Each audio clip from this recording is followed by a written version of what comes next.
Hello friends, welcome back. आज के हम इस वीडियो में करने वाले हैं क्लास 9th चैप्टर नंबर 17 तुलसी के पद। फ्रेंड्स, इसके लेखक हैं तुलसीदास, जिनका जन्म 1532 और निधन 1623 में हुआ है। भक्त चूड़ामणि लोकनायक गोस्वामी तुलसीदास हिंदी के शीर्ष कवि के रूप में ख्यात हैं। इनका जन्म स्थान राजपुर जिला बांदा माना गया है। उनके पिता का नाम आत्माराम दुबे तथा माता का नाम हुलसी था। बाल्यावस्था में माता पिता का सुख प्राप्त नहीं हुआ तुलसीदास जी को। बाबा नरसिंह दास ने उनको अपने पास रखा। इन्हीं के साथ गोस्वामी जी ने वर्षों तक काशी, अयोध्या और चित्रकूट में रहकर वेद, वेदांग, इतिहास, पुराण, दर्शन का गहन अध्ययन करके ज्ञान प्राप्त किया। बाबा नरसिंह दास ने ही राम नाम की दीक्षा दी थी। कहते हैं कि पत्नी रत्नावली की भर्त्सना के बाद आप राम भक्ति की ओर उन्मुख हुए। बाद में तो आप राम के परम भक्त बन गए। तुलसीदास बाद में राम के परम भक्त हैं। आपके रचनाओं का संबंध प्रथम प्रधान रूप में राम से है। वज्र और अवध दोनों भाषाओं में इन्होंने काव्य रचे हैं। अपने समय की प्रचलित प्रधान काव्य शैलियों में उन्होंने राम साहित्य का सृजन किया है। इस नाते तुलसी को अपने समय का प्रतिनिधि कवि भी कहा गया है। रामचरितमानस उनका श्रेष्ठ ग्रंथ है। भारत की जनता में राम को ईश्वर रूप में जो मान्यता प्राप्त है, उसका श्रेय तुलसी को ही दिया जा सकता है। रामचरितमानस को धर्म ग्रंथ भी माना जाता है। रामचरितमानस विनय पत्रिका, कवितावली, गीतावली, दोहावली, कृष्ण गीतावली, बरवय रामायण, जानकी मंगल, पार्वती मंगल, रामांगना प्रश्नावली, रामलला नहछु तथा वैराग्य संदीपनी उनके उल्लेखनीय कृतियां हैं। अब यहाँ पे आपको चैप्टर के जो दिया गया है वो बताएंगे। अहम अथवा घमंड जीवन में उत्पन्न होने वाले अनेकानेक समस्याओं के कारण हुआ करता है। यदि व्यक्ति अपने अहम का नाश कर विनय को धारण कर सके तो वह जीवन में अनेक संकटों से बच सकता है। इन पदों में तुलसीदास ने अपने आराध्य देव राम के प्रति अपनी विनय भावना का प्रदर्शन करते हुए आराध्य को छोड़कर अन्यत्र न जाने का निश्चय व्यक्त किया है। एक भक्त की यह विनय भावना यदि आज के व्यक्ति अपने जीवन में उतार सके तो संघर्ष की धूप में झुलसते हुए संसार के प्राणों को एक नई चेतना मिल सकती है। अब यहाँ पे आपको दो पैराग्राफ दिए गए हैं। पहले पैराग्राफ है, जाऊं कहाँ तजी चरण तुम्हारे, काको नाम पति तपावन जग के ही अति दिन प्यारे। कौन देव बराई बिरद हित हठी हठी अधम उधारे। खग मृग व्याध पशान बिटप जड़ जवन कवन सुर तारे। देव दनुज मुनि नाग मनुज सब माया विवश विचारे। तनिक हाथ दास तुलसी प्रभु कहाँ अपनव हारे। यहाँ पे तुलसीदास जी है, वो राम भक्त हैं। ठीक है, वो ऐसा बोलते हैं पहले पंक्ति में। इस पंक्ति में भगवान तुलसीदास प्रभु राम से कहते हैं कि हे प्रभु, मैं आपके चरण को छोड़कर और कहाँ जाऊं। इस संसार में पति तपावन नाम किसका है। दिन दुखी लोग आपके सिवाय और किसके प्रिय है।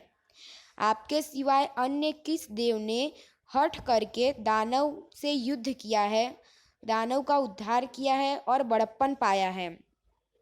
पक्षी, मृग, व्याध, पशान, पत्थर, जड़ एवं को किस देवता ने तारा है, मतलब बनाया है। ठीक है, एवं को किस देवता ने बनाया है।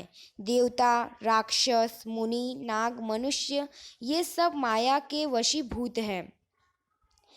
और वे उसी के बारे में सोचते और विचारते हैं। तुलसीदास जी कहते हैं कि प्रभु इनसे अपमान जोड़ने से कोई लाभ नहीं है। फर्स्ट पैराग्राफ में आपका ऐसा बोला है तुलसीदास जी ने कि भगवान, एक बार मैं आप लोग को वापस से रिपीट करा दे रही हूँ, ध्यान से देखना।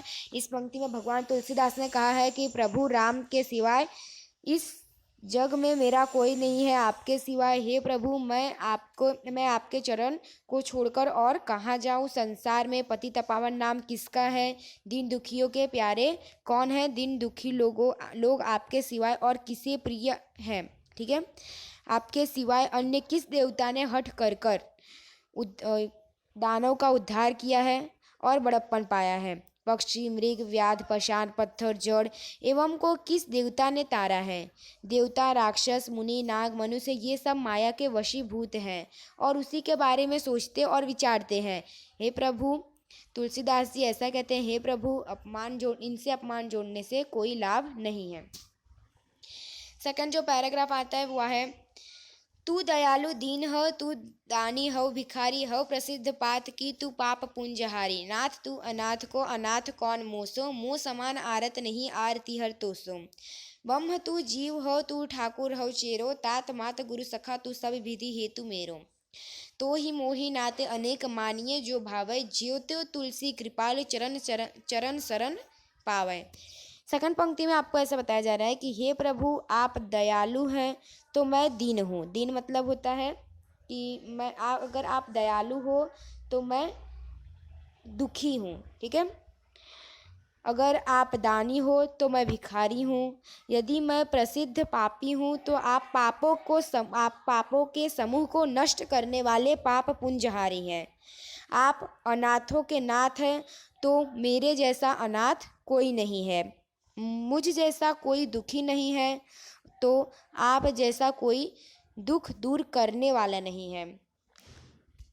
ठीक है, अगर आप ब्रह्म हैं तो मैं जीव हूँ, आप स्वामी हैं तो मैं सेवक हूँ। ठीक है, तात मात गुरु सखा ये सब हमारा हितैषी मतलब हमारा अच्छा चाहते हैं, हमारा भला चाहते हैं। तो इन सब नात्म से आप कोई भी नाता मुझसे जोड़ लो, मुझे आपके चरण में ही रहना है, ऐसा तुलसीदास कहते हैं। एक बार वापस से रिपीट करा दे रही हूँ। ठीक है, अगर आप दयालु हो तो मैं दीन हूँ, अगर आप दानी हो तो मैं भिखारी हूँ, अगर मैं प्रसिद्ध पापी हूँ तो आप पापों के समूह को नष्ट करने वाले पाप पुंजहारी हैं। आप अनाथों के नाथ हैं तो मेरे जैसा कोई अनाथ नहीं है। मुझ जैसा दुखी नहीं है तो आपके जैसा कोई दुख दूर करने वाला नहीं है।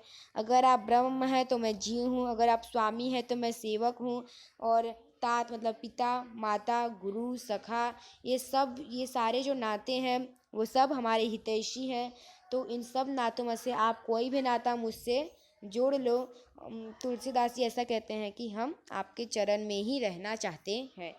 ठीक है, टेक्स्ट बुक में आपका कुछ समानार्थी शब्द है तो मैं आपको बता दे रही हूँ। पहला है पतित पावन। पतित पावन का मतलब क्या होता है? पतित पावन का मतलब होता है पापियों का उद्धार करने वाले ईश्वर। ठीक है, बड़ाई मतलब होता है बड़प्पन। ठीक है, श्रेष्ठता, महिमा। बिरद का मतलब होता है बड़ाई। ठीक है, बिरद का मतलब होता है बड़ाई। अधम मतलब होता है पापी, दुष्ट, नीच, निकृष्ट। उद्धारना मतलब होता है उद्धार करना। दनुज मतलब होता है राक्षस, असुर। मुनि मतलब होता है तपस्वी, त्यागी। नाग मतलब होता है सर्प, सांप। मनुष्य मतलब होता है मनुष्य। अपन पाँव का मतलब होता है अपनापन। पातकी का मतलब होता है पापी। अनाथ मतलब होता है जिसका रक्षा करने वाला कोई न हो।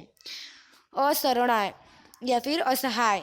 आरत मतलब होता है दुखी और चेरो मतलब होता है दास। ठीक है, तो आपका पेज नंबर 82 पे समानार्थी शब्दार्थ है। ठीक है, तो अगर आपको हमारा वीडियो पसंद है तो इसे लाइक कीजिए, सब्सक्राइब कीजिए और शेयर कीजिए। जल्द ही हम आपके लिए नेक्स्ट चैप्टर लेके आएंगे। मिलते हैं। जय हिंद, जय भारत।